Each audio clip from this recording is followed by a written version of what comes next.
नमस्ते।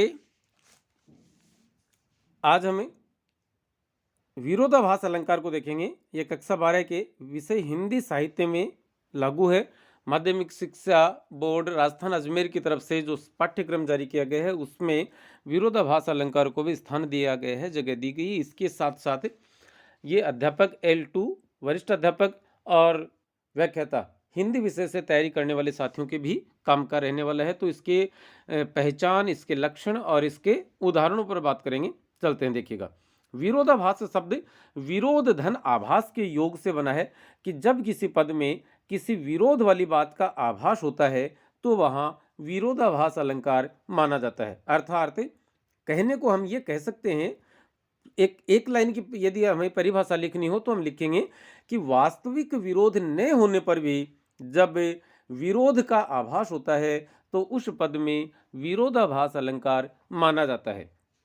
दूसरे शब्दों में कि जब किसी पद में इस प्रकार के शब्दों का प्रयोग कर दिया जाता है कि एक आम पाठक या श्रोता को विरोध का सा आभास होता है तो वहां विरोधाभास अलंकार माना जाता है।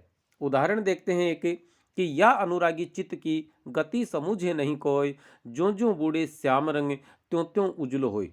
अब यहाँ पर देखिएगा कि इस अनुरागी चित्त की गति को कोई नहीं समझ पाया है, जो जो वह श्याम रंग में डूबता, बूढ़ने का अर्थ होता है डूबना, वह श्याम रंग में डूबता चला जाता है, त्यों त्यों उज्जवल होता चला जाता है। अब कोई एक पाठक कह सकता है कि श्याम रंग अर्थात काले रंग, सांवले रंग, काले रंग में डूबने से कोई उज्जवल कैसे हो सकता है।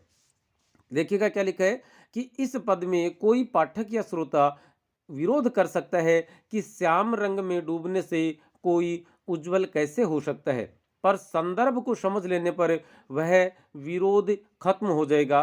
श्याम रंग अर्थात कृष्ण की भक्ति, कृष्ण के रंग में रंग जाने से या डूब जाने से व्यक्ति का चित्त, व्यक्ति का मन उज्जवल हो जाता है। तो यही इसका सेंस था, इसका संदर्भ था।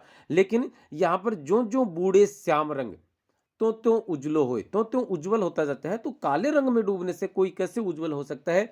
अर्थात यहाँ पर विरोधाभास अलंकार माना जाएगा। अगला उदाहरण देखते हैं कि तंत्री नाद कवित रस सरस राग रतिरंग अन बूढ़े बूढ़े तीरे जो बूढ़े सब अंग। कि तंत्री नाद का मतलब है जो वीणा जैसे जो भी वाद्य यंत्र जो है जो तार के माध्यम से बजाए जाते हैं उनकी उनके संगीत में, कविता के रस में और सरस राग रति रंग में, इन सब में डूब जाने से, इन सब में अन बूढ़े बूढ़े कि इनमें नए डूबने वाले तो क्या करते हैं, डूब जाते हैं।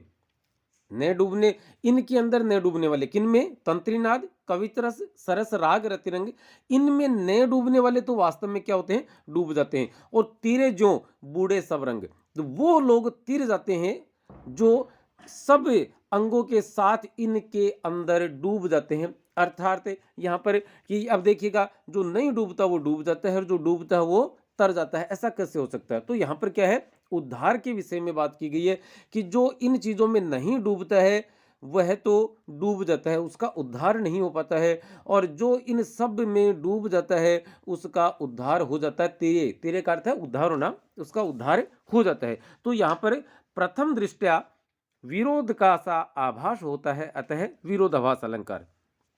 ये कुछ चीजें और हैं। उदाहरण कि शीतल ज्वाला जलती ईंधन होता दृग जल का। अब देखिएगा दो बार विरोधाभास अलंकार का प्रयोग इसमें किया गया है। शीतल ज्वाला, अब ज्वाला तो शीतल हो ही नहीं सकती, ज्वाला की तासीर, ज्वाला की प्रकृति क्या है, उष्ण है, तो शीतल नहीं हो सकती। नंबर एक बात तो यहां विरोधाभास है। और ईंधन होता दृग जल का, दृग मानी आंख, जल मानी जल, जल का ईंधन होता है, तो जल का ईंधन तो कैसे हो सकता है। जल जाने से, जल पानी उसमें फेंक देने से तो क्या होता है, आग तो बुझ जाती है। लेकिन यहाँ पर तो आग जलती है, किससे, दृग जल से, मतलब आंसुओं से। कि शीतल ज्वाला जलती, मन ही मन में कोई विरहिणी नायिका है, उसके मन में एक शीतल सी, एक आग सी जलती है जो ठंडी है, और ईंधन होता दृग जल का, आंखों के आंसू हैं वो ईंधन के रूप में उसमें प्रयुक्त होते हैं। दूसरा उदाहरण यहाँ पर लिखा है कि सखीरे दो दो मेघ बरसे फिर भी मैं प्यासी की प्यासी। यहाँ पर कोई भी पाठक इस बात का विरोध कर सकता है कि मेघों के बरसने, मेघ मानी बादल, कि बादलों के बरसने पर भी कोई प्यासा कैसे रह सकता है। अर्थात दो दो मेघ बरसे, अर्थात आंखों से आंसू निरंतर गिर रहे हैं और मैं पिया मिलन को प्रियतम के से मिलन को प्यासी रह जाती हूँ। आगे ये हमारी हिंदी अनिवार्य की पाठ्य पुस्तक का पहला पाठ है। उसमें शीतल वाणी में आग लिए फिरना, रोदन में राग लिए फिरना। तो रोदन में राग, तो रोना तो कभी राग के साथ हो ही नहीं सकता, और वाणी, शीतल वाणी में आग, और आग हो गई तो वह शीतल कैसे हो सकती है। तो यहाँ पर भी कौन सा अलंकार माना जाएगा, विरोधाभास अलंकार माना जाएगा। तो आज के इस वीडियो में फिलहाल इतना ही। जय हिंद।